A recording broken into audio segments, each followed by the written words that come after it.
you leave Las Cabanas before midnight?" asked Sergeant Murphy. "That's right," I replied. "I left the nightclub just before 12. "So you weren't at Las Cabanas when the big fight started just after 12? asked the sergeant. "Big fight?" I said, trying to sound surprised. "Don't sound so surprised," said Sergeant Murphy angrily. "We received a telephone call from the owner of Las Cabanas. He said that just after midnight last night, a tall man with brown hair and brown eyes, called Lenny Samuel, attacked 2 of the people at the club.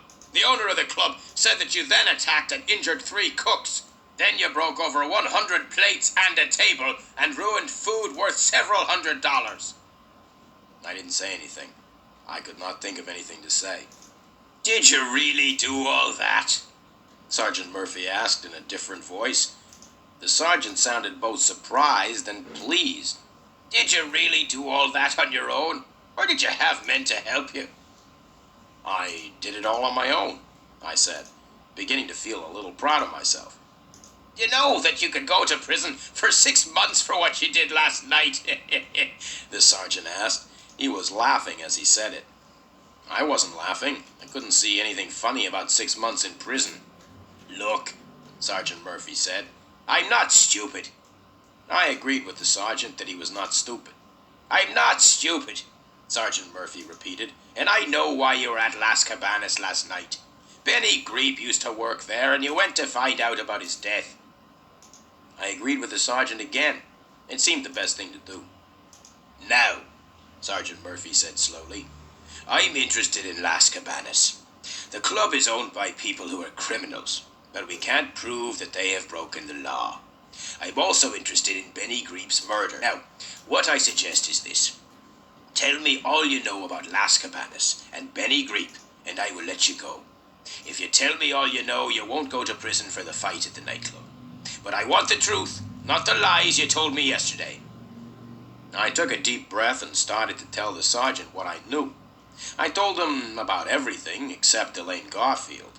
I wasn't sure how closely Elaine Garfield was connected with Benny Greep's death, so I told the sergeant that Helen Garfield from New York had asked me to find out about Las Cabanas.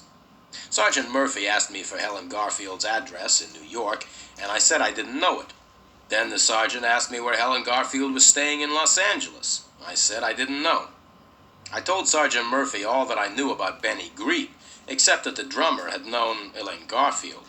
Then I asked him about the 2 men in the yellow car who had followed me. The sergeant smiled and said that the 2 men were policemen. Finally, I told him about the fight at Las Cabanas. Sergeant Murphy listened to everything. When I had finished my story, he looked at me in silence for a few moments. "Right, Samuel. I hope that you've told me the truth, and all the truth. If you've been telling me more lies, I'll make sure that you go to prison for 6 months because of the fight at Las Cabanas. Now you can go." I stood up. "Thank you," I said with a smile. "Sit down," he said, "and listen. You can go, but you must promise to tell me anything you find out about Las Cabanas and about Benny Greep." "I promise," I said quickly, and stood up. "Wait a minute," said Sergeant Murphy. "I've one more thing to tell you. I'm going to telephone the New York police. I'm going to ask them to find out all they can about Helen Garfield. If the police in New York discover that you've told me lies about Helen Garfield, you will be in very serious trouble." I told the sergeant not to worry and thanked him very much. I left the police station feeling very happy because Sergeant Murphy had let me go. I called a taxi and went out to Golden Drive to get the Chrysler. The picture sequence from the cinema